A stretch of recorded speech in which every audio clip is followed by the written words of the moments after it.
Salut les toqués, Chapelet Toqué en ligne. Bonjour, bonsoir, comme d'habitude, je sais pas quand est-ce que vous regarderez la vidéo, ou simplement si vous allez la regarder. On se retrouve pour une nouvelle vidéo, une vidéo dont j'ai volé l'idée à Mademoiselle Latino, spéciale dédicace à toi. C'est une vidéo dans laquelle je vais parler, je vais faire mon top 10, 11, 12, de mes séries préférées et qui sont terminées, des séries que j'ai préférées qui sont terminées. On va commencer tout de suite donc par la numéro 11, donc qui est Alerte à Malibu. Donc Alerte à Malibu qui est une série qui était diffusée de 89 à 2001, qui comporte 11 saisons et 243 épisodes. Alors pourquoi je mets cette série dans le top? Alors oui, c'est une série très kitsch, très gnangnan, tout ce qu'on veut, je pense qu'il a pas mal vieilli, j'ai pas revu d'épisode depuis longtemps. Mais voilà, c'est une série qui a bercé mon enfance, je regardais beaucoup, j'étais branché le samedi après-midi dessus. Tout comme je ratais jamais Walker Texas Rangers le dimanche ou genre de série, ou la trilogie du samedi sur M6 pendant très longtemps. Et voilà, c'est une série qui a fait émerger David Hasselhoff, Denise Richards, ou encore voilà, pour ne citer plus qu'elle, Pamela Anderson. C'est une série sur une équipe de sauveteurs sur une plage, on suit un petit peu leur vie, leurs exploits entre guillemets et leurs émois et ébats amoureux. Donc voilà, faudrait quand même que je revoie avec le célèbre au ralenti où Pamela Anderson court au ralenti sur la plage. Donc voilà, Alerte à Malibu. Et à égalité, je mets une série qui s'appelle Caraïbes Offshore. Alors je sais pas si ça va parler à beaucoup de monde. C'est une série qui était composée d'une seule saison, de 22 épisodes et d'un pilote d'1h30, qui a été diffusée en 1994 et rediffusée à plusieurs reprises après. C'est une série qui avait pour acteur principal Hulk Hogan. Donc c'est une série qui faisait écho et concurrence indirecte à Alerte à Malibu. C'est le même genre, ça se passait dans les Caraïbes et ça se passait beaucoup à bord d'un hors-bord, si je me rappelle bien. Et c'est une série qui mise beaucoup sur l'action, voilà, Hulk Hogan très présent dedans. Pareil, c'est une série que je regardais énormément enfant et que j'aimerais beaucoup trouver en coffret. Je sais qu'il n'y a qu'une saison, mais voilà, j'aimerais beaucoup le trouver. Et je sais que c'est pas sorti. Donc c'était le numéro 11. On passe maintenant au numéro 10. Et le numéro 10, c'est Seinfeld. Pourquoi Seinfeld? Alors Seinfeld, tout d'abord, c'est une série qui a été diffusée de 89 à 98, donc sur 9 ans, qui comporte 9 saisons et 180 épisodes. Alors c'est une des meilleures séries comiques de tous les temps pour moi. Donc on suit la vie de tous les jours du comédien Jerry Seinfeld, donc un des premiers à avoir lancé la mode du stand-up aux États-Unis. Et on retrouve dedans les péripéties donc de Jerry, de Kramer, et j'ai oublié les noms. J'ai oublié les noms. Le petit gros à lunettes et puis la nana qui est avec eux, j'ai oublié, je sais plus. Ça fait tellement longtemps que j'ai pas vu, mais voilà, c'est une série que je regardais énormément avec mon oncle, pareil dans les années 90, qui a bercé mon enfance, qui m'a initié à l'anglais, série que je regardais en VO. Et voilà, je suis très fier d'avoir connu cette série et je vous invite vraiment à la voir à vous pencher dessus pour ceux qui ne connaissent pas, qui ne connaîtraient pas. C'est une série d'épisodes en 20 minutes à peu près, hein. Et c'est une sitcom et enfin voilà, c'est juste génial, Seinfeld. Donc voilà pour le numéro 10. Le numéro 9, Undo Stress. Et oui, Undo Stress, qui est une série que je regardais énormément aussi. D'ailleurs, je viens de trouver l'intégrale. Enfin non, il manque une saison, il manque la 6. Donc voilà, c'est une série qui se compose de 6 saisons, 130 épisodes, diffusés de 2002 à 2005. Titre original, Un Paso Adelante. On retrouve entre autres dedans Béatrice Luengo qui joue Lola. Comment il s'appelle, Pablo Puyol qui joue Pedro, Miguel Ángel Muñoz qui joue Roberto, on a la sœur de Penélope Cruz, Monica Cruz, enfin voilà, par exemple. C'est une série qui suit les aventures de ce groupe de jeunes qui sont au sein d'une école d'art, donc pas forcément danse, il y a musique, il y a théâtre, et voilà, et on prend vraiment plaisir à les suivre et c'est une série qui, dans ses épisodes, compte toujours des chorés avec des super musiques et des vraiment bonnes chorés. Enfin voilà, c'est une super série. Pour moi, c'est la meilleure série sur la musique. Après, je connais pas plus que ça Glee, donc je peux pas parler de Glee par exemple. Donc voilà, Undo Stress en numéro 9. Pour la numéro 8, là aussi c'est très culte, mais on part sur totalement autre chose. C'est X-Files. X-Files, voilà, avec David Duchovny, avec Gillian Anderson, qui est une série cultissime au possible. Pareil, j'ai le coffret intégral. Les deux adaptations en film sont très très bonnes. Surtout le premier est vraiment excellent. C'est une série qui se comporte en 10 saisons. Voilà, la 10e a été diffusée en 2016, en 6 épisodes je crois. J'ai toujours pas vu, je crois que j'ai vu les 2 premiers, c'est tout. Et ça mélange fort, comme toujours en théorie du complot, mais là ça inclut un petit peu terrorisme, manipulation climatique et tout. Vraiment des thèmes d'actualité. Donc c'est une série qui se compose de 10 saisons, 208 épisodes, et diffusée de 93 donc à 2016. Et voilà, c'est une série que j'aime énormément, qui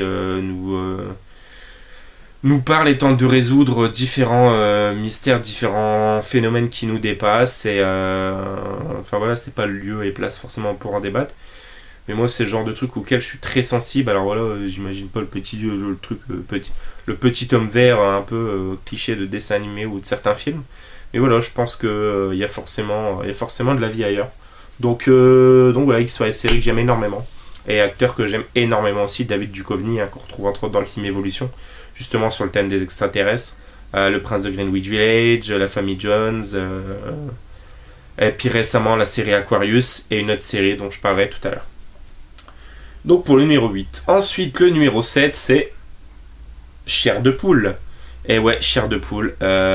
Putain de série des années 90 aussi. Pareil, j'ai le coffret intégral. Qui se compose en 4 saisons, 74 épisodes diffusés de 95 à 98. Série géniale, mettant en scène chaque épisode une histoire d'horreur, entre guillemets, mais faite pour les ados, même si j'aime encore beaucoup. Enfin voilà, c'est vraiment très très bon. C'est basé sur les bouquins de R.L. Stein, donc Chair de poule du même nom. Et enfin voilà, c'est vraiment top. Sorte de conte de la crypte pour un peu plus jeune. Et vraiment très très fun, très cool. Donc voilà pour le numéro 7. Le numéro 6, je pense qu'il n'y a pas énormément de monde qui connaît. Donc c'est The IT Crowd, une super série anglaise. Réalisé, produit par Graham Linham, qui a fait entre autres une autre série qui s'appelle Black Books, qui est excellente aussi.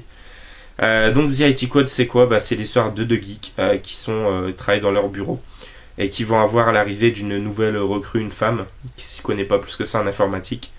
Et enfin voilà, il y a énormément de références à la pop culture, au domaine geek en général. C'est l'humour anglais, je suis très friand d'humour anglais. Il y a d'excellentes vannes.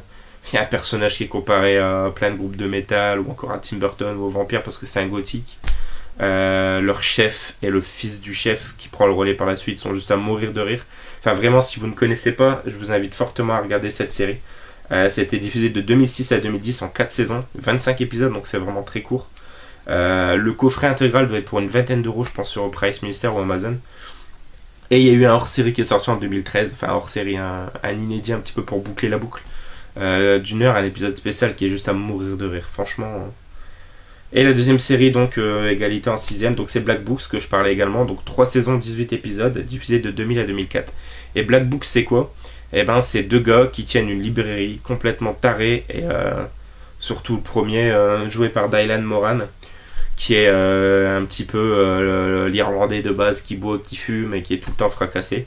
Et qui vend des livres mais qui veut pas vendre les livres parce que c'est chiant et doit avoir la monnaie et tout. Enfin, c'est très drôle, c'est très con, c'est très très british et j'aime énormément. Donc Black Books et The IT Quad en numéro 6. En numéro 5, on passe tout de suite sur une série que beaucoup plus de monde connaît, et j'en suis sûr. Donc c'est Ma famille d'abord, titre américain My Wife and Kids. Non, Wife and Kids.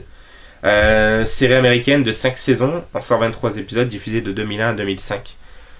Et voilà, pareil, Ma famille d'abord avec les Kyle, très culte, très connu, vraiment excellent. Série qui a été rediffusée dans maintes reprises sur M6 et W9. Chaque fois que je peux tomber dessus, je regarde, je m'en lasse pas, avec Franklin Lucius Manford, le petit bout là qui est trop marrant.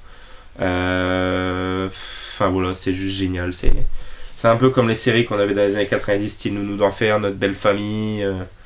Et tout ça, et ça garde le même esprit, c'est vraiment délire. C'est une famille de blagues, c'est top, franchement c'est top. Et dans le même genre, il y a Touche pas à mes filles que j'aime beaucoup aussi, avec La découverte dedans, justement, la révélation de Kelly Cuoco, qui joue Penny dans Big Bang Theory, ou qui joue encore un personnage récurrent dans certaines saisons de Charmed, je crois, je sais plus son nom, et qui fait 2 apparitions dans Prison Break également. Donc voilà pour la numéro 5. Ensuite, numéro 4, pareil, très très cool, très très connu. Si je vous dis Dewey, vous avez forcément deviné. Si je vous dis Reese, et voilà, donc c'est Malcolm. Malcolm, qui est une série américaine, pareil, diffusée de 2000 à 2006, en 7 saisons et 151 épisodes. Et qui est une putain de série aussi, pareil, c'est cultissime, c'est à révéler Bryan Cranston, l'immense Bryan Cranston, Walter White dans Breaking Bad, ou encore Dalton Trumbo, ou récemment, je sais plus, pas Cartel, il y a un film qui parle de Cartel de Medellin, je sais plus trop quoi, qui est un acteur principal. Enfin voilà, Bryan Cranston, Godzilla aussi. Et Frankie Muniz qui joue Malcolm, qui a un petit peu connu le syndrome Macaulay Culkin, enfant star, qui a un petit peu tourné légèrement mal par la suite. Ces derniers temps, on a pu le voir dans un ou deux Sharknado, je crois, de mémoire. Et sinon, vous voyez aussi dans Cody Banks, ou je crois Cody Banks. Donc voilà, Malcolm, que dire quoi, c'est tellement énorme aussi cette série. Je pense que voilà, j'ai pas besoin d'en parler plus, tout le monde connaît. Et je pense qu'il y a pas mal de personnes qui partagent mon avis sur ce groupe. Numéro 3, voilà une série dont je suis immensément fan également. Donc c'est Californication. Voilà, je parlais tout à l'heure de David Duchovny, la voici l'autre série dont je parlais de lui. Californication, pareil, c'est une série de 7 saisons, 84 épisodes diffusés de 2007 à 2014. Alors, petite déception pour la fin, sans spoiler rien du tout, je trouve ça un peu léger. On s'y attendait, mais je trouve ça trop léger. Et ça perd en rythme un peu sur la saison 5 et 6, ce qui est un peu dommage. Mais voilà, rien que pour le contenu, le nombre de morceaux de rock excellent présents dedans, pareil, le nombre de références, les personnages en général, Hank Moody est juste génial, sa fille Becca est énorme, sa femme Karen, et sans parler de Runkle et de sa femme également, et tous les petits personnages qu'on voit. Ah voilà, c'est une super série, et pareil, pour ceux qui connaissent pas, déjà, jetez un œil, regardez l'intro de l'épisode 1, sur You Can Always Get What You Want des Stones. La première scène déjà met de suite dans l'ambiance de la série, et je la trouve vraiment énorme. Pour lancer une série, c'est vraiment top. Donc voilà, Californication.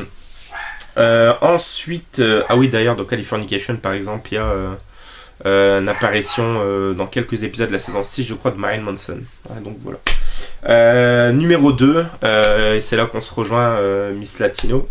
Donc c'est les frères Scott. Voilà, c'est une série de 9 saisons, 187 épisodes diffusés de 2003 à 2012. Et voilà, comme j'ai dit, j'ai pu dire dans le commentaire sur ta vidéo, j'étais très amoureux de Peyton à l'époque. Le nombre de morceaux que j'ai pu découvrir grâce à cette série, c'est impressionnant.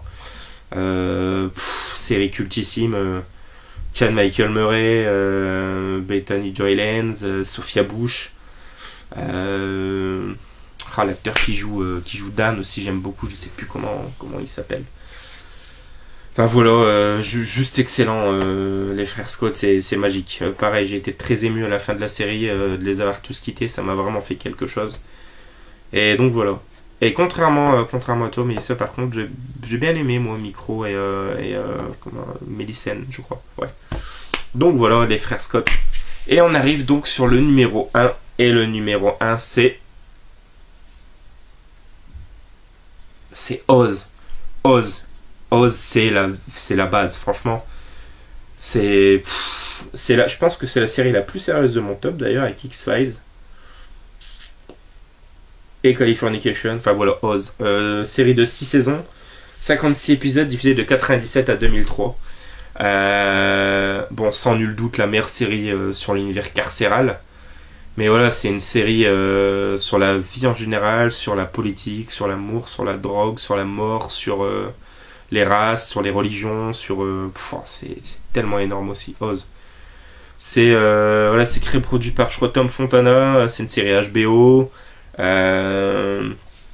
Ceux qui sont à l'origine de cette série vont notamment accoucher de The Wire par la suite, sur écoute. C'est une série qui a fait découvrir énormément d'acteurs. Chaque épisode c'est une introduction d'un des prisonniers de M-City, qui est le nom de la prison d'ailleurs. Et il est en fauteuil roulant et chacun des épisodes c'est une intro avec une référence à un proverbe, une citation, un truc philosophique et tout. Et c'est juste génial quoi. On découvre entre autres dedans J.K. Simmons qui est le professeur complètement starbé dans Whiplash, qui est, pour ceux qui n'ont pas vu Whiplash et qui ça va parler à plus de monde, le journaliste qui engage Peter Parker comme photographe, je sais plus son nom, ou encore le père de Juno dans Juno. On découvre qui d'autre comme acteur, on découvre... c'est plein de gueules connues. Je vous invite vraiment à vous jeter sur cette série si c'est pas déjà fait, si vous connaissez pas. C'est juste génial. Ne vous limitez pas vraiment au contexte justement prison. Il y a tellement de choses en plus sur cette série et dès la première saison, dès qu'on a le nez dedans, on peut difficilement en décrocher. Franchement, les 6 saisons, je les ai bouffées d'une traite et quand je les ai re-regardées, c'était pareil. Et voilà, Oz, c'est juste génial. Donc ce top est terminé, j'espère que ça vous aura plu. N'hésitez pas à laisser un petit commentaire comme d'habitude, ou un j'aime, ou ce que vous voulez.